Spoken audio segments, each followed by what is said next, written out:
Allow it! Ah! Ladies and gentle dogs, welcome to Sidemen Reacts. Today I'm joined by Mini Minter and Vicstar123, and today we are watching the top 10 people who survived the impossible. Oh, Ethan, you could be on this list, mate. To be fair, I should have a broken When neck. you crawled into the end of a bowling alley and we lost the footage of it, and you got hit by I've the nearly lost my barrier. neck many times, you know. It actually annoys me so much they don't have that footage because I don't think I know. anyone will ever understand when we say like, oh yeah, the thing hit him in the neck. Like This top 5 moments, like, It's ridiculous. I don't know how it happened, but it did.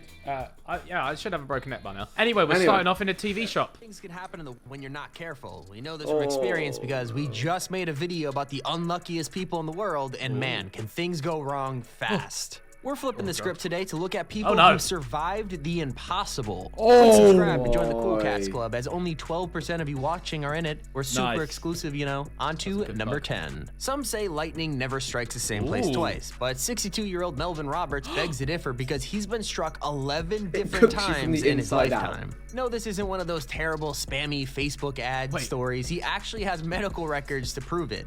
After each strike, the doctors tending to him realize that it seems to actually be true. You could even see on his body where each lightning bolt struck.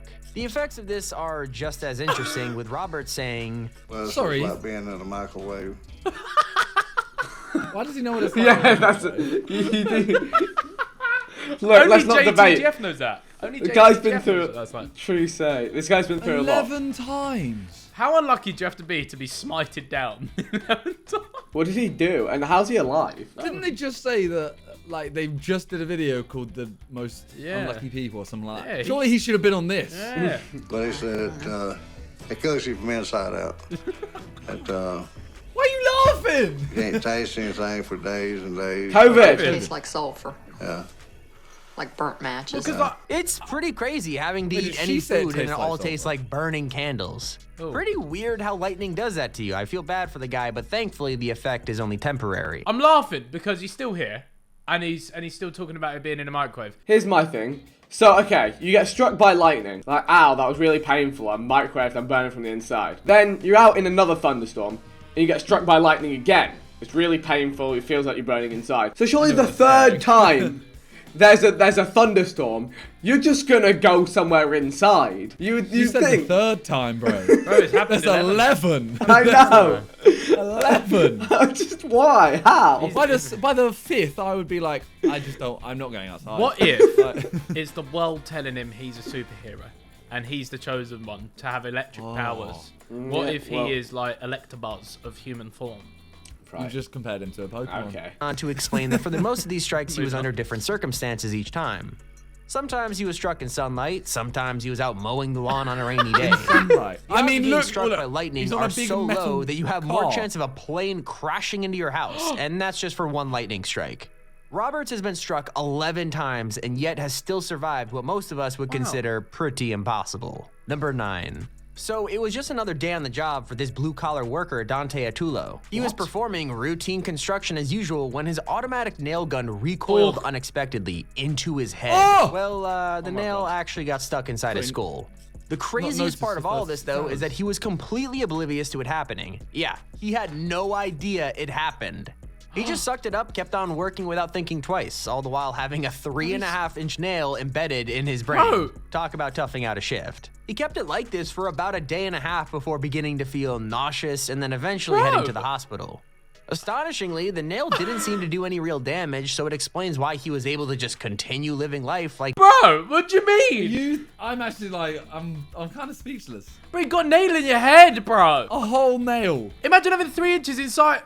Pause. No, come on, bro. I am truly amazed that he managed to not only live through this, but to even brush it off like a minor scrape. Look at the size of the nail on the x-ray.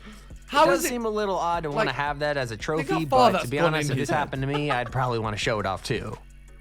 Rolling into number 8 kind of reminds me of the Polar Plunge Challenge, but taken to the most extreme level. Anna Bugenholm, at the age of 29, was skiing down the mountains along with friends in Narvik, Norway, when suddenly she plummeted headfirst into a patch of ice along a frozen stream. It's not. She was instantly trapped underneath the ice, and her friends struggled to get her out with no avail.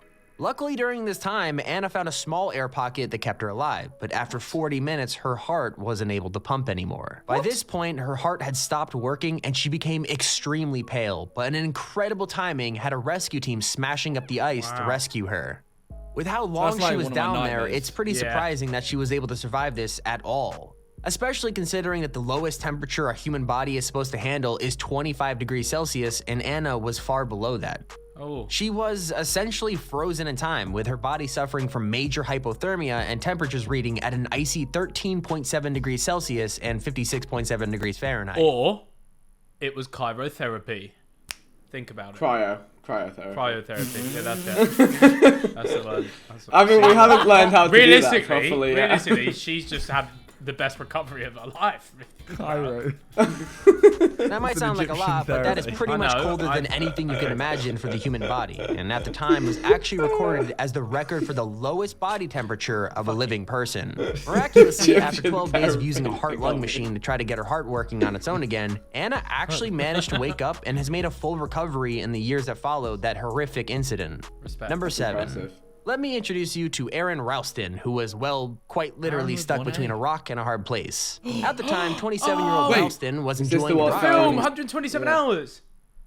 120, is that what it's called? It's called 127 hours, isn't it? Yeah. I think it is. Yeah. 127 or 172. It's one of them. Narrow canyons It of is, Utah look, when this is out the of film bit. nowhere a 127. boulder Is it in became Utah? Is that dislodged in and Utah? fell onto him. His arm was stuck Yeah. between I the thought boulder and the 127, canyon yeah. wall, and very quickly Aaron realized he was completely trapped. He was pinned without a cell phone or any other means of communication, and he had no hope of being saved. He did, however, have a camera, which became somewhat of a saving grace for him. With this camera, he recorded his last testament to the world. In an outpour of love for his family, he documented the whole thing, which thankfully gave him the strength to continue on. After somehow surviving for over 5 days and trying many different approaches to break free from the boulder, Ralston decided that he had only one option left to survive, to cut off his arm. So of course, with that being his only hope, he went through with it. Through sheer willpower and logical thought, he even managed to climb out of the canyon one-handed before being rescued by a helicopter search team sent by his family.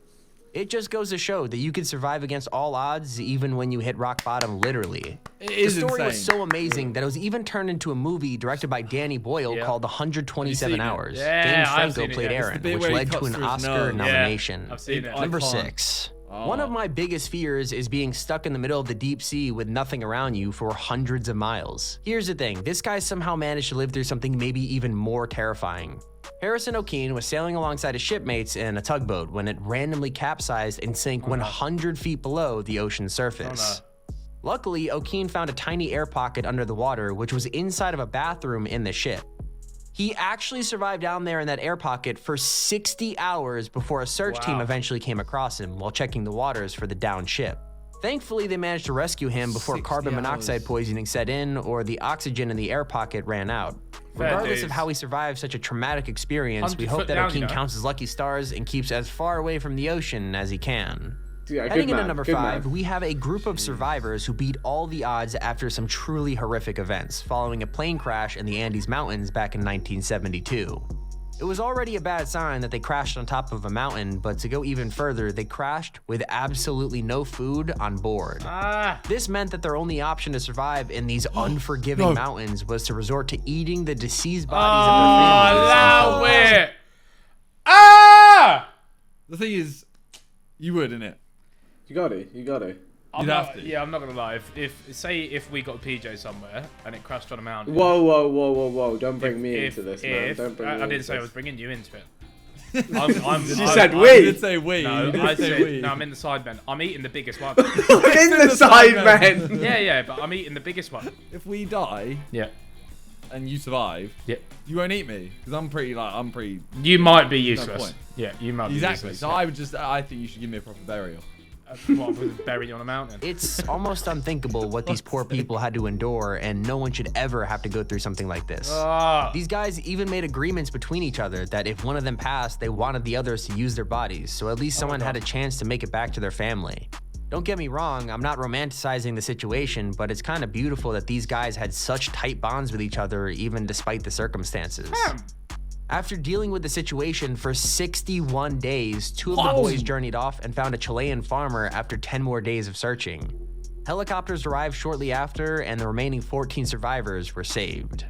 Number 4. But We've all had that right, one guys, dream. sorry, 1 second. I've got questions. Why after 61 days did they realise they can walk to get help? They wanted to eat their mates, bro. They wanted to do it. Nah, maybe a bunch of them all walked off anyway.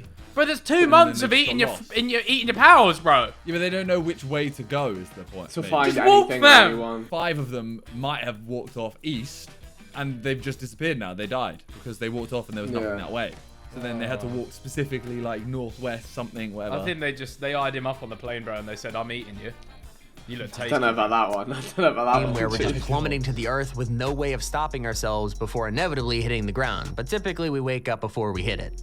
Unfortunately, in the case of 51-year-old Craig Stapleton, this was less of a dream and more of a living nightmare. After attempting to perform a flag release stunt, his parachute malfunctioned and he was left scrambling to save his own life. I know someone That's that's Craig happened to. Stapleton jumping with his parachuting partner Katie. That was a Part load of of a bull, didn't practice it? run testing their new flag stunt. No, but as in their You see parachute didn't proud open at all. American flag there, And and you can hear them.